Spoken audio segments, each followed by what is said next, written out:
Bonjour. Recevez la méditation de ce jour.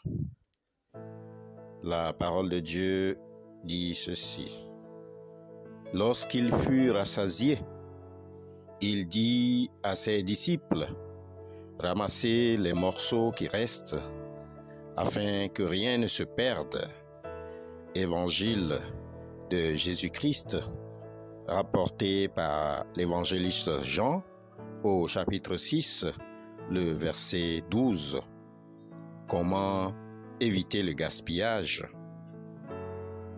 Dans le texte de méditation de l'évangéliste Jean, les disciples sont face à un dilemme, celui d'une foule de milliers de personnes à la recherche de miracles et de guérisons. Les disciples furent très rapidement dépassés, car incapables de chasser ce monde et surtout de le nourrir. Jésus, encore une fois, prit la situation en main et, après avoir rendu grâce au Père, multiplia 5 pains et 2 poissons seulement pour nourrir environ 5000 hommes selon les Écritures. Bien-aimés dans la foi, ce miracle dans l'histoire de l'humanité n'a plus jamais été reproduit par aucun homme ou même un prophète. Mais ce matin, ce n'est pas tant le miracle qui nous interpelle. La leçon à retenir, c'est surtout les instructions du Christ données à ses disciples à la fin de ce miracle. Ramasser les morceaux qui restent afin que rien ne se perde. Telles sont les paroles de Jésus. C'est pourquoi, ma soeur, mon frère en Christ, tu dois savoir qu'actuellement dans le monde, 10 millions environ de tonnes de nourriture consommable, c'est-à-dire mangeables, sont jetées tous les ans. Et ce n'est pas seulement l'action des croyants, mais aussi des non-chrétiens. Aussi, nous sommes fortement interpellés dans nos milieux de vie, dans nos familles, partout où nous sommes, à nous sentir concernés par ce fléau. Ce fléau que Jésus ne cautionne pas, ce fléau que les Écritures ne cautionnent pas. Jésus nous donne une grande leçon. Il n'a pas demandé à ses disciples de jeter ce qui n'a pas été mangé, ni de les laisser sur place pour les animaux.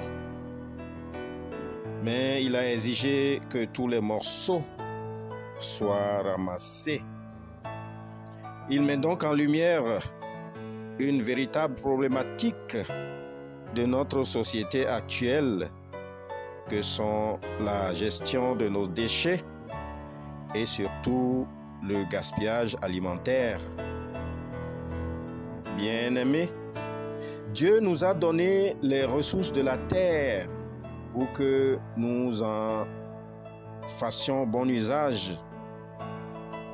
Et en tant que chrétiens, nous ne devons acquérir que de ce dont nous avons besoin.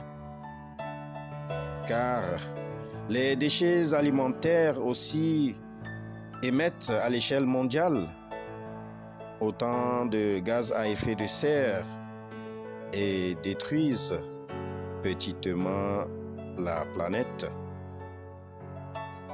À l'image du Christ et des disciples, nous sommes appelés à réduire notre gaspillage et surtout à protéger notre cadre de vie.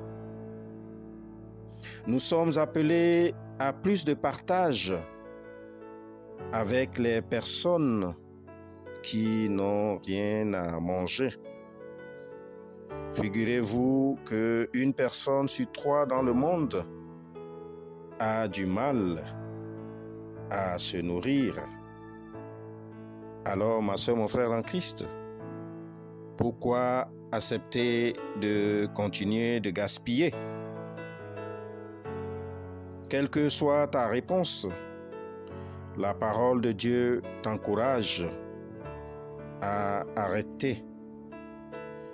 Donne-nous aujourd'hui notre pain de ce jour. Matthieu au chapitre 6, le verset 11. Arrêtons de gaspiller en jetant ce pain tant réclamé dans nos prières quotidiennes à la poubelle. Que le Seigneur lui-même nous vienne en aide et pardonne nos fautes vis-à-vis de lui et surtout des autres qui n'ont rien à manger. Je vous souhaite une excellente journée dans la sanctification. Shalom.